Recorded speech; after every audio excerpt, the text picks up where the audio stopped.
My name is Liz, and welcome to a piano cover video. Today we are doing In the Flesh, with a question mark and without a question mark. There is a difference between the two. From Pink Floyd's album, The Wall.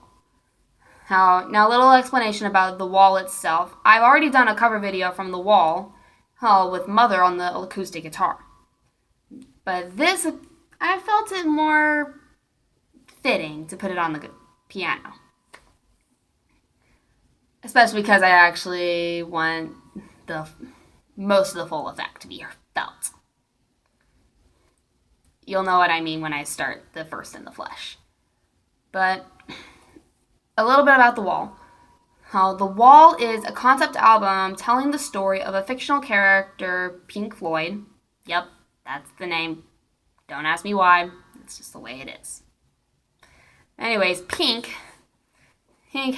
all his life has been building this mental wall around himself, isolating himself from the outside world.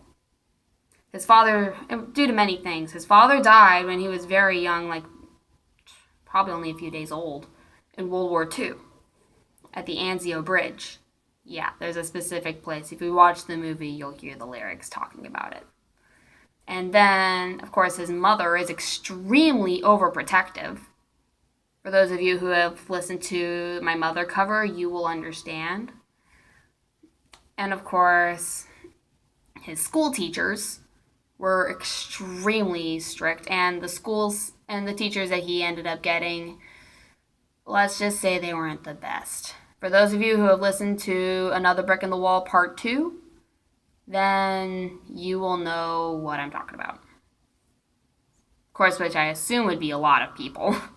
But yeah, that comes from the album. And of course, there is the supposed infidelity of his wife. There is no actual proof within the album itself that Pink's wife cheated on him. But in the movie, yeah, she does.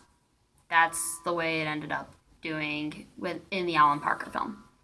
I recommend it to those of you who are over 18.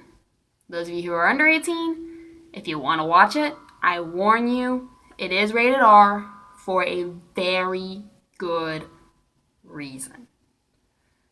There's just too much to explain on that front. Just trust me on this. Just trust me.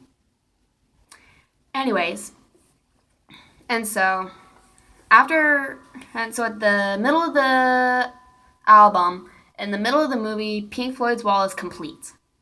And he really starts to spiral down into insanity. At one point, even becoming the very thing that killed his father in World War II. A dictator in his own twisted wonderland. That's really the only way to explain it. It's a twisted wonderland. Like, on the one hand, it's like, oh my gosh, this is stuff that can never happen in our world, but some of it really is stuff that could happen. Some of it. Including at one point with one of the songs here, in the second In the Flesh, where he becomes an Adolf Hitler figure. Now, why do I mention this? This part of the album is meant for satire. It is not meant as a neo-Nazi anthem of any kind. And the reason I say this is because there's been a lot of political troubles over neo-Nazis and what have you. And so I just wanted to make that clear. Ever since what happened in South Carolina, what happened in Virginia, what happened all over the country, really, it's sad. And just a couple other lyric things. The lines calling for racial cleansing in the second In the Flesh, like I said, meant for satire. It mentions the Jews and coons. For those of you who aren't super old, I'm not super old, so I had to ask my dad about this actually. A coon is a black guy. Coons are blacks. Just so people know. who are watching this video and might not know what a coon is and are too lazy to go look on Google. Actually, no, Google would probably just end up with raccoons, so you're better off. And I've just spent 5 minutes ranting. Okay then. But, well, now that we're done with the 5-minute rant, now on to In the Flesh Parts 1 and 2. There is a difference. Part 1 comes at the very beginning of the album. Part 2 comes in the part where I was just explaining everything. So, without further ado, Pink Floyd's The Wall, In the Flesh, Parts 1 and 2.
Might like to the show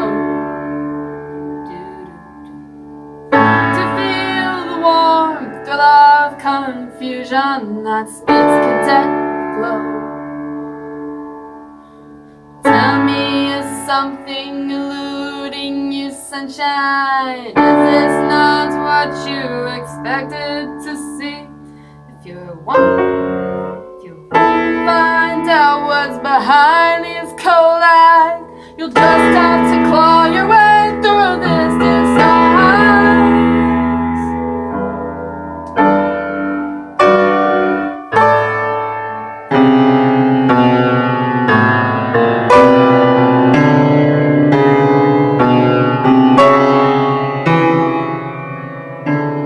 Lights!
picture.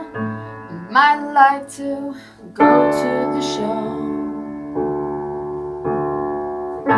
to feel all the warm thrill of confusion that space could take aglow. Well, I've got some bad news for you, sunshine. Pink isn't well, he stayed back at the hotel. Sunset as a surrogate band. Now it's time to see where your facts really stand. Are there any queers in the theater tonight? Put 'em up against the wall. And that one in the spotlight, he don't look right to me. Put 'em up against the wall. That one looks Jewish, and that one's a coon. Who let all of this riffraff into the room? That one's smoking a joint, and that one has spots. If I had my way, I had all of you shot.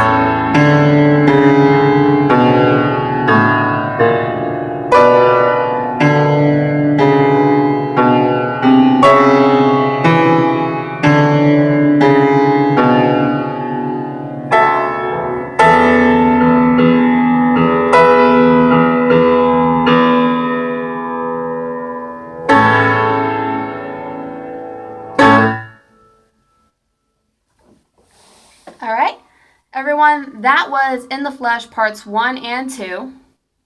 This is a longer video than I've used to. If you all liked the video, if you liked the cover, please like this video and subscribe to my channel. And if you have any questions about this, you have anything to say about the lyrics, about the story of the wall, I'll just leave a comment and I'll leave a video later today about the story of the wall.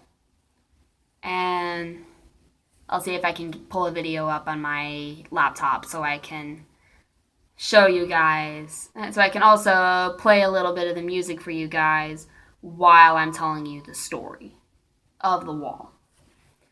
And once again, and thank you for taking about 15 minutes out of your day to watch this video. I hope you all have a wonderful day, and prayers to all of you who really do not want to try to understand. The second In the Flesh is satire, not something that, and Pink Floyd and Roger Waters were not condoning neo-Nazis, like all these white supremacist groups that are going around today. They are not supporting those groups. But like I said, I'll post a video later today explaining the story of the wall so you all can understand. Thank you, and have a wonderful day.